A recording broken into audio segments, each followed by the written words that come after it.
Welcome to Rise, Healer, Rise, the podcast where your transformative journey as a healer takes flight. We're here to guide you on a sacred path of embracing your essence and transforming your sensitivity into strength. Are you a healer, an empath, a creative soul, or a leader who has a deep desire to share your gifts and create an abundant life that honors the beauty of our earth? In a world that's calling out for healing, your unique gifts are more needed than ever. But how do healers, creative souls, and leaders of our new earth maintain their spiritual connection while navigating the material realm? The answer lies within you, and I believe in your power to rise up and navigate the challenges that lie ahead. The key to unlocking your full potential lies in sharing your healing tools, and just by doing this, you invoke divine right protection. Inside this podcast, we explore nature-based methods to clear trauma, cultivate sacred essence, and share your gifts to create a significant impact and thrive as a modern-day healer. Join me, Sarah Estelle, your host, flower essence expert, high priestess and business guide, for content that soothes your soul and sparks inspiration. At full moon, we welcome a special guest to impart their wisdom. Together, we rise, heal and transform. So embrace your essence. Honor the abundance of Gaia. You are source. You are limitless. The world awaits your light. Rise, healer, rise.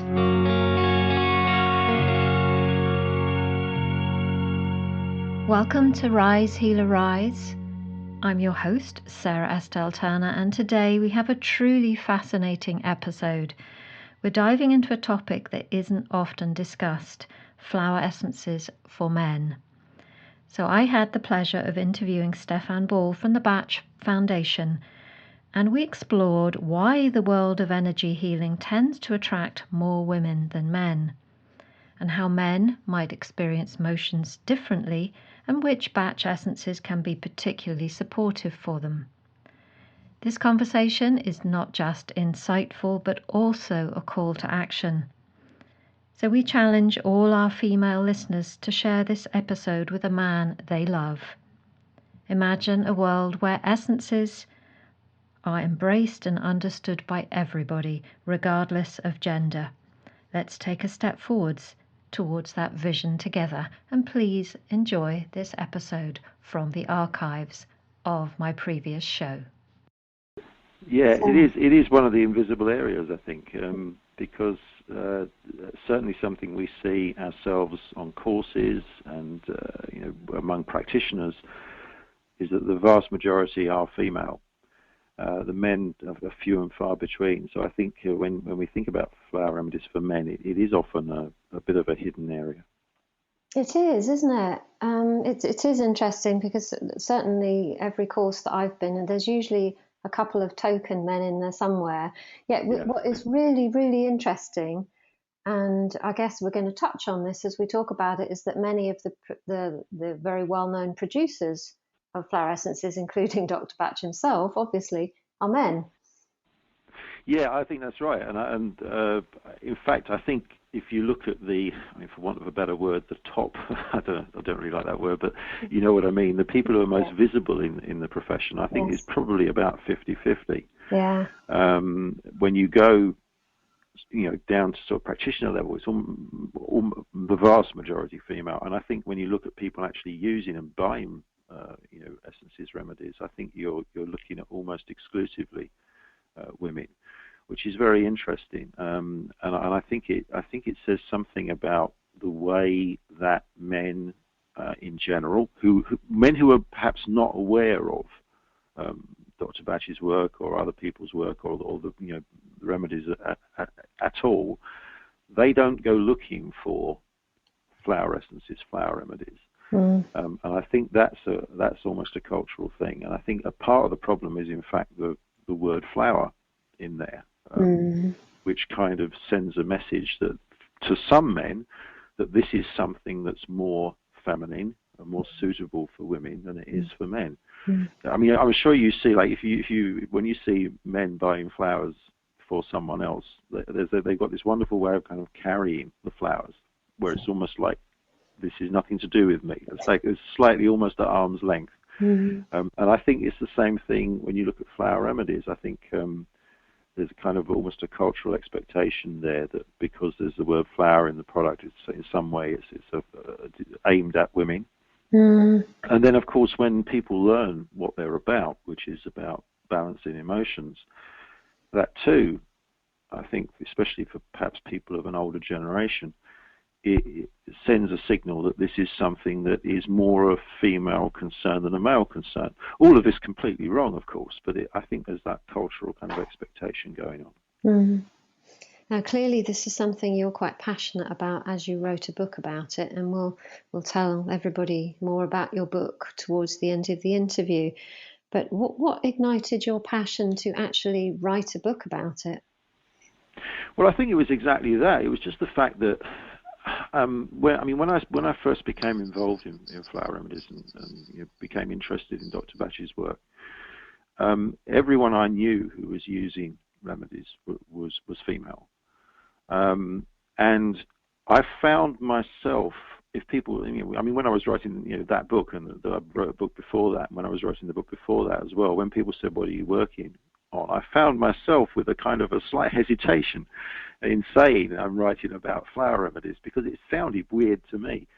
And I thought, well, if it sounds weird to me and I'm actually using them and working with them, what does it sound like to people who don't have that kind of original interest? So the idea of the book really was to try and introduce the system to what in effect was a bit of an undeveloped area to men who wouldn't buy a book on flower remedies, but might perhaps be interested in a book that was specifically aimed at men.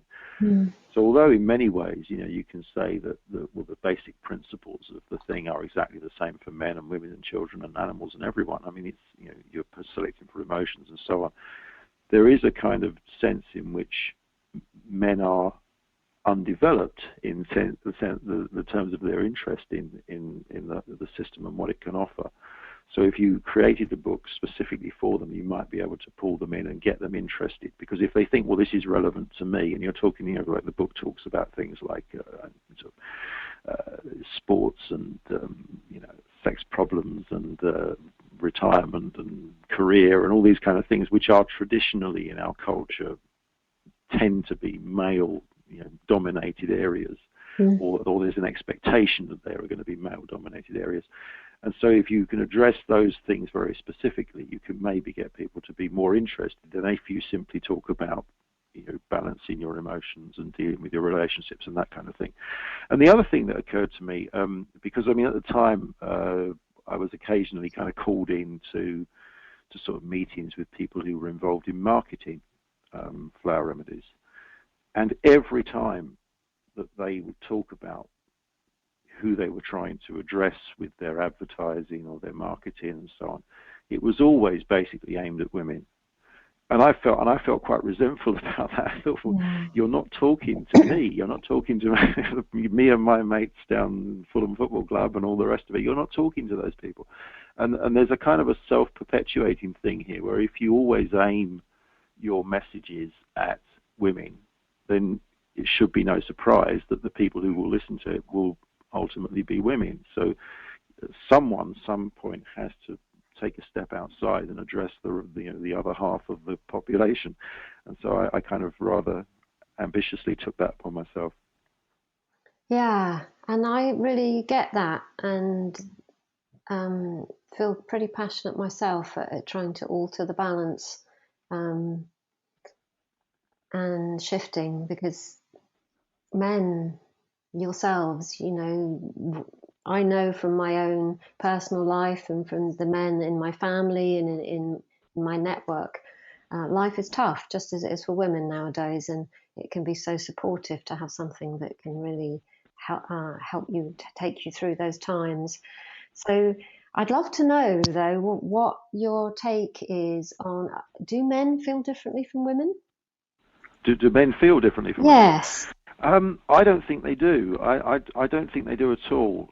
I think there's quite a lot of research that shows that actually emotions are the same. I mean, and actually it's what we'd expect. I mean, when we think about using remedies with dogs and cats, we often start with the assumption that actually, higher mammals are feeling pretty much the same feelings that humans are. So it shouldn't be a huge leap to say that men and women who are, the same species, and there's very small differences. Yes, the emotions I think are exactly the same. I mean, when you go through a list of remedies and look at the indications of the remedies, you can come up with male and female examples of absolutely every single one. So I think the emotions are the same. I think what differs is that there are cultural expectations, some biological constraints, I think, just in terms of, we know that, male babies in the womb are flooded with more testosterone on average than women are. So there are differences, that are physical at some level, but also there's a huge cultural expectation about how men and women should behave and how they should interact. And we see it with everything, from the kind of toys that are bought for very young children. You see it in the kind of sports that are done at schools for boys and girls. They tend to be different. You see it in the, even in things like, but there's a perennial debate, isn't there, about getting more girls to study physics and getting more boys to study cookery, because these two are these are both important activities, and yet there is a huge reluctance among some women, some girls, to get involved in what they perceive to be male-dominated activities, and in the same way among boys, there's a reluctance to become involved in what they perceive to be female-dominated activities. I mean, when my daughters were much younger, they went to ballet classes, and you would walk in the ballet class, and there were literally one or two boys had joined the dance classes, and they'd be surrounded by 30 or 40 girls. Brave souls, and I don't believe that's anything to do with males not liking to dance, because if you look at dancing on a more professional level, it's an equal number. There are loads of boys who enjoy dancing. If you go down to a club on a Saturday night, there are loads of boys who enjoy dancing, but there's a cultural expectation that you won't get involved in something which is seen as being feminine. And as I say, one of the things that our culture portrays as being feminine is the overt sharing and expression of emotion.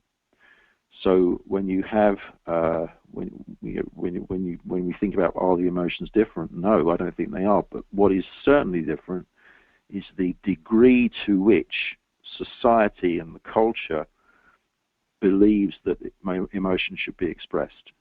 And there's still a stigma among many men, not perhaps among as many as there used to be. I think this is changing over time. Younger generations are coming through, and it is changing.